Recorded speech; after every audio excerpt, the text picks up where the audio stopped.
Before we begin, I'd like to take a moment to thank our sponsor, Aura. Think about the number of spam calls or texts you receive each day.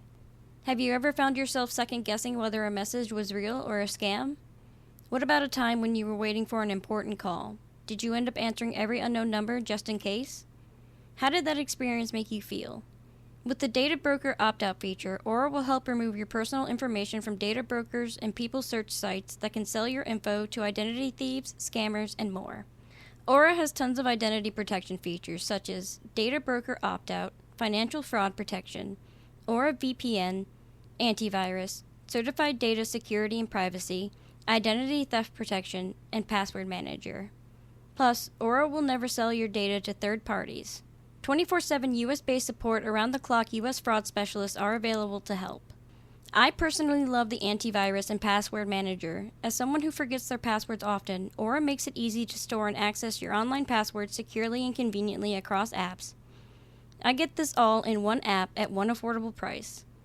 I'm not leaving myself and my family vulnerable to data breaches and brokers, and if you don't want to either, you can go to aura.com/KrystlynCrime to try a 2 weeks free trial. That will be enough time for Aura to find out if any of your personal data is exposed.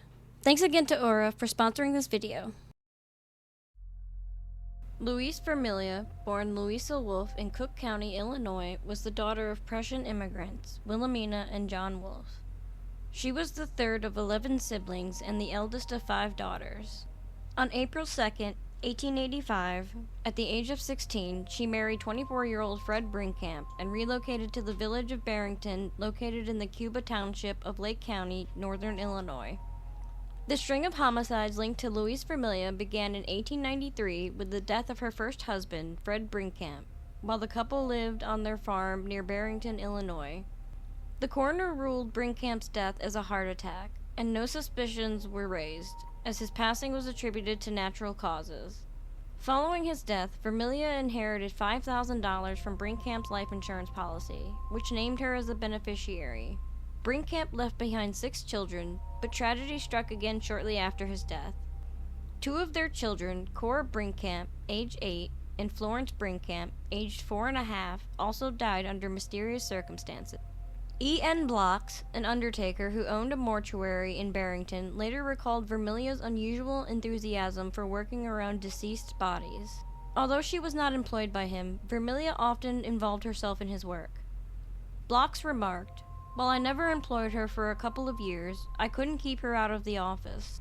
He also noted her uncanny ability to learn of deaths quickly, stating, "At every death, she would seem to hear of it just as soon as I did, and would arrive at the house only a little behind me." In 1906, Louise Vermilya relocated to Chicago, bringing her remaining children with her. Shortly after settling there, her stepdaughter, 26-year-old Lillian Brinkkamp, died. The coroner attributed her death to acute nephritis. However, the string of fatalities within the Brinkkamp family had grown so extensive that many believed the family was cursed. During this time, Vermilya married Charles Vermilya, a 59-year-old man. 3 years later, Charles died suddenly of what appeared to be a sudden illness. He left Louise $1,000 in cash and a house in Crystal Lake, Illinois, located 45 miles northwest of Chicago. Not long after, Charles's son, Harry Vermilya, also died, reportedly after a heated argument with Louise over the sale of the Crystal Lake property. Despite the deaths, no suspicions were raised, and they were considered coincidental. In 1910, Louise inherited $1,200 following the death of her 23-year-old son from her first marriage, Frank Brinkkamp. Frank had obtained the money through divorce proceedings from his former wife.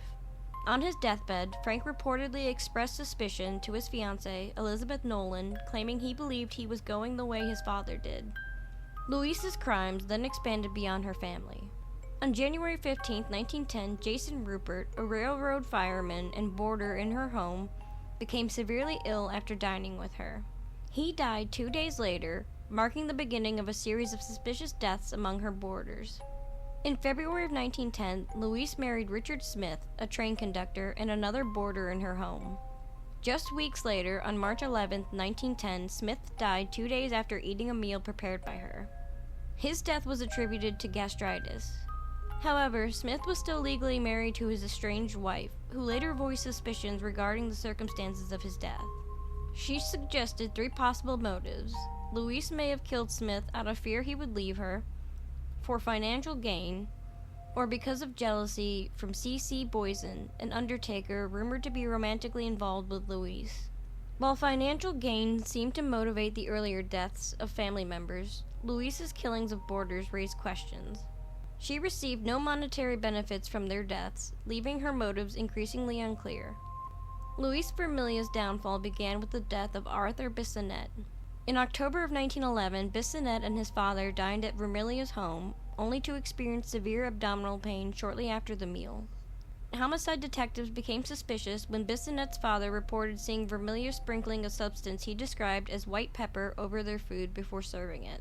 This prompted the Chicago Police Department to perform an autopsy on Arthur Bissonnette's body, which revealed arsenic poisoning.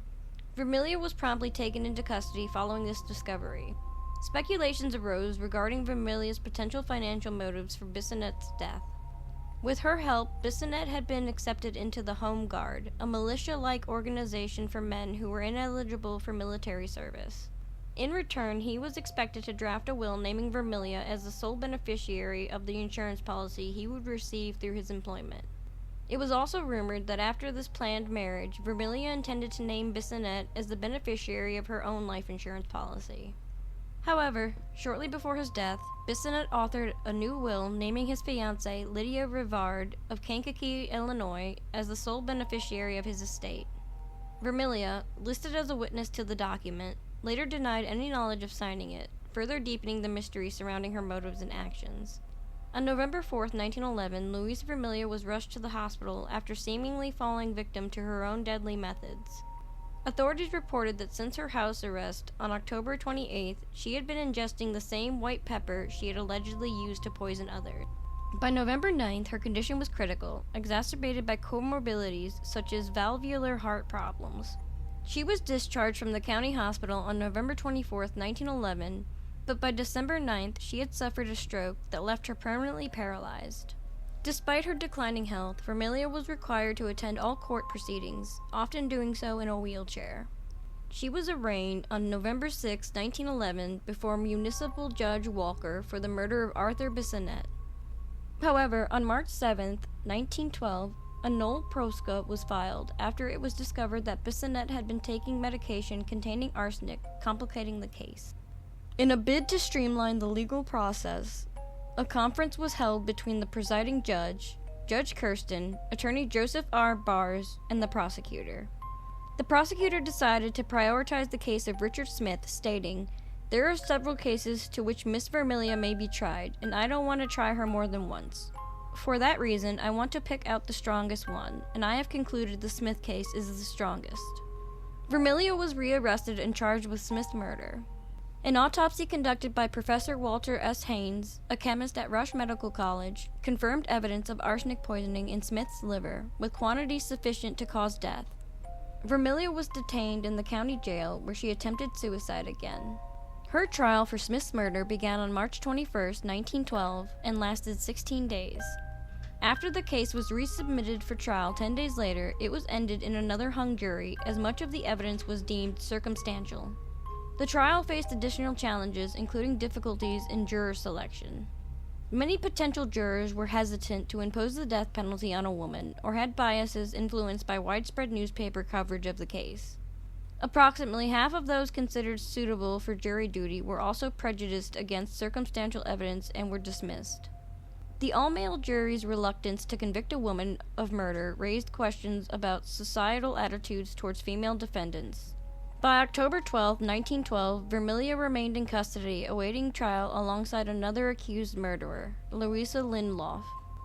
On June 28, 1913, she was released on a $5,000 bail due to concerns about her deteriorating health and the oppressive summer heat in the non-air-conditioned jail, pending her trial for Richard Smith's poisoning. On April 18, 1915, a conference took place between Assistant State's Attorney Michael Sullivan and State's Attorney Hoyne to discuss the continuation of Louise Vermilya's trial. It was ultimately decided that securing a conviction in the Richard Smith case would be unlikely. Sullivan noted, "We could only see that another trial would entail a heavy cost without any assurance of being able to show any strong evidence." At the request of Vermilya's attorneys, all charges were formally dropped. Following the dismissal of her charges, Vermilya disappeared from public view, leading a quiet life. No further records of her appeared in local newspapers after this point.